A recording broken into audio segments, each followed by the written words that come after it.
سلام بچه ها، من کیزان هستم. بچه ها، این اولین ویدیوی من توی یوتیوب و امیدوارم از ویدیوی من خوشتون بیاد و لایک هم کنید. بچه ها، من میخوام براتون در مورد سرعت، قدرت، حمله های فرفره براتون بگم. لایک و سابسکرایب یادتون نره. لیتس گو. بچه ها، من براتون امروز 2 تا مبارزه میکنم. یکی بین 2 اسپرایزن، البته خیلی زیاد تر من اسپرایزن دارم، و یکی هم بین اکسکل نیوز فصل 3 و سمن و لئوپارد. خیلی خوب بچه ها، توربو اسپرایزن و رکون اسپرایزن هر دوتاشون چپگرد میشن و خیلی خفنن دیگه. چپگرد میشن. رکون اسپرایزن از جنس تهاجمیه، چون من بی بلید اصلشون نخریدم، من از آمازون خریدم، نه از علی اکسپرس خریدم و خیلی به نظر من فرفره خوبی تره. توربو اسپرایزن هم همینطور، بازه کل فرفره ها نه از توربو اسپرایزن که اینجوری میشه دیگه خلاصه. و من مثل رکون اسپرایزن چپگرد و پاس کرده خلاصه نوکش اول فرشه میشه هر دو فرفره رو از چپگرد. اول توربو اسپرایزن شروع میکنیم چون فصلش بالاتره.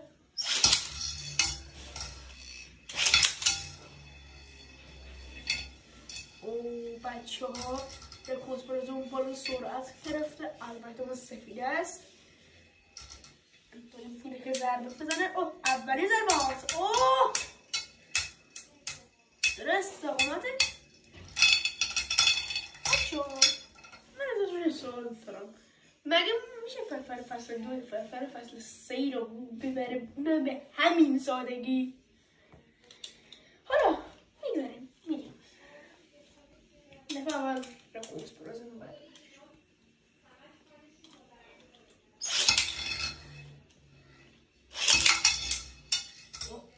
ضربات محکمش، ولی رکون اسپرایزن کوتاه نمیاد، داره میزنه. حالا اومدیم که اگر توربو اسپرایزن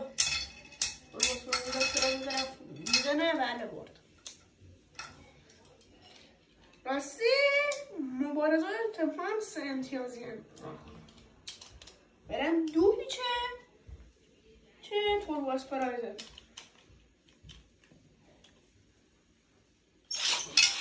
او بچه دستم گیر بکنه خودشونش. اوه، دارم در شمای پایان انفجاری امتیازش توربو اسپرایزن کردنش 2 در 1 راند. واو، very good.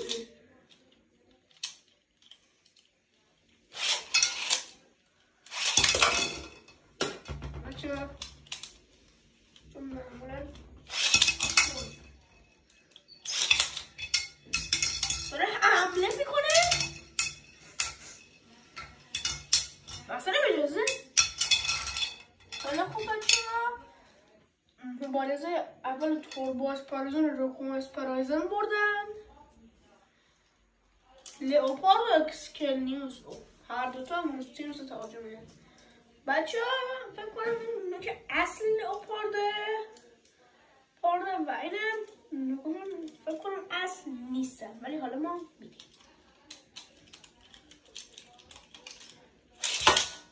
بچه داشت. او بچه ها راستی کنم باید از دسته راسته رسیم کنم. راستی بچه ها، این دسته های شمشیر هم هستن. اینا با دینامیت خیلی فرقی ندارن. شاید بعضی ها بگن اینا خیلی قوی تره من اینا، ولی من از این دارم امتحانش هم بچه ها کردم، دیدم خیلی باشون فرقی نداره. حالا من چند تا قبل از فیلم هم پیج یوتیوب رو نگاه و آپارات رو نگاه میکردم. اول از اکسکنر شروع میکنم. حالا بچه ها یه قوی لوپارد بر پرتاب شد. نمیشم چرا همش لوپارد اینجوری میکنه.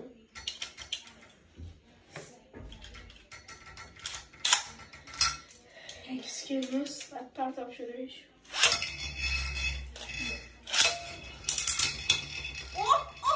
اکسکیلوس لوپارد و فرستادش هوا. بچه ها تا وسط لبلش اومد. نگاه کنید. اکسکیلوس دو لول دیگه ازش کم میشد انفجار شد. راند دوم.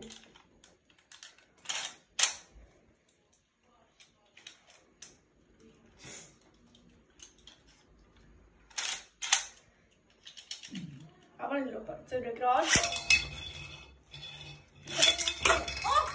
اکسکیلوس براتش هوا. بچه ها اکسکیلوس بعد بچه ها چون این توی تورنمنت هر کسی که برد میره با اسپرایزن که همون رکون اسپرایزن بازی میکنه. من بی صبرانه منتظرم که فینال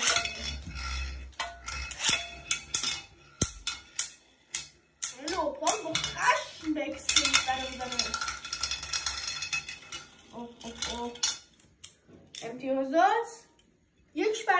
امتیازات 2-1 به نفع لئوپارد.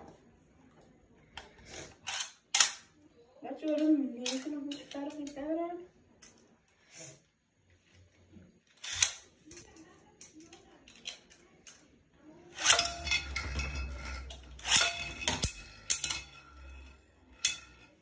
داره حمله میکنه.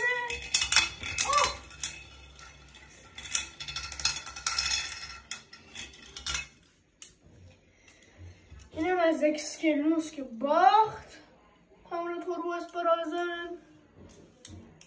حالا از این طرف لئوپارد صعود کرد. خب اینا چون فیلران 4 امتیازیه. اول رکون اسپرایزن چون واقعا قدرتره همه برتره هم. چرا دستان امروز راستی بچه ها بایدتونم یاد بدم چیزی با چپگرد و پاستگردش کنیم. با این قطعه حتما توی پکشون هست. باید ما فشار کنیم به سمت بالا و گیرش بسازیم. نمیدونم خیلی جو پاست در اومد. واسه همین بود که اینجوری کرد هستم. این و سرکلاس کن با یک ضربه فقط. امتیازات 1-1 به نفع رکون اسپرایزن. مبارزه دوم. رها کن.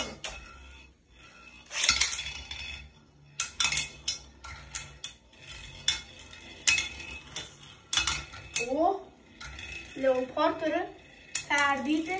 لئوپارد داره اینشو از دست میده.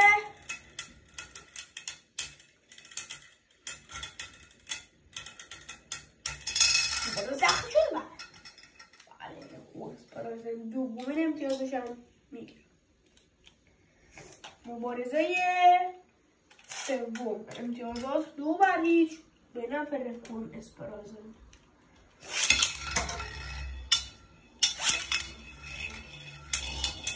داره ضربه میزنه. اجازه نمیره که رکون اسپرایزن مرکز بگیره. اونجایی که اینجوری هر دوستامون خیلی کمه. من تقریبا اینه که همزمان میشن. دقت کنیم با 3 چهارچرخه رکون اسپرایزن برد بازی رو. حالا مبارزه چهارم ممکنه مبارزه آخر باشه یا نه. لئوپارد انتقامشون میگیره.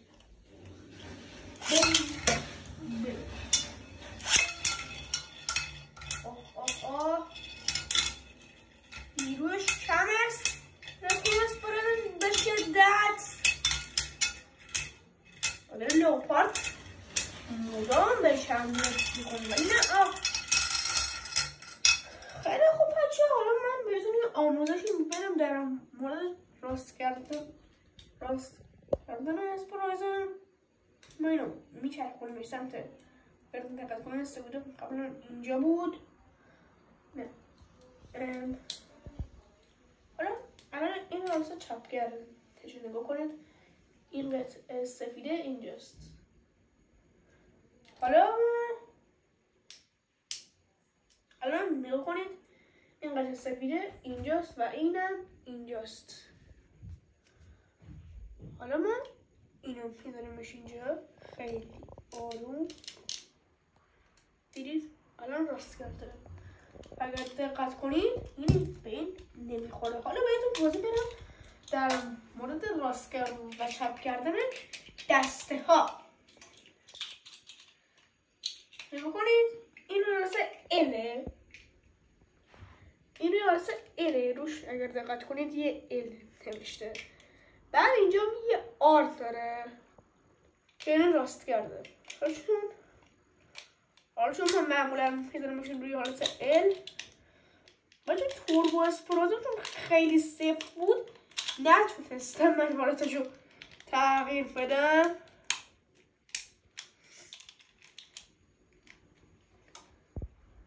الان اونوش تپ کرد به این صورت باید بچرخونم به سمت راست. اینم از اسپرازون چپ کرد.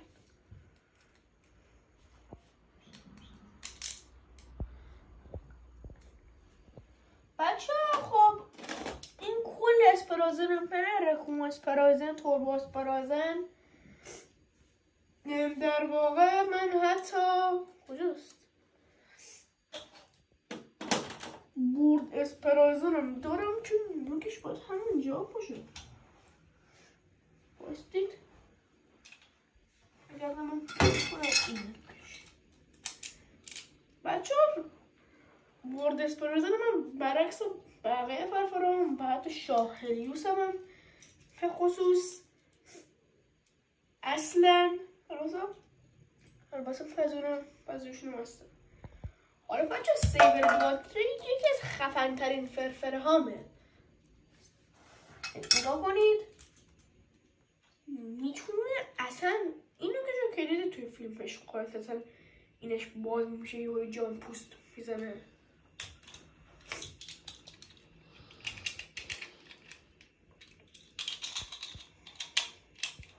روی حمله های مستقیم میکنه.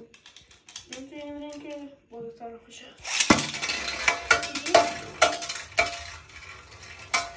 خیلی خوب بچه‌ها خیلی ممنون که تا اینجا ویدیو با من بودید.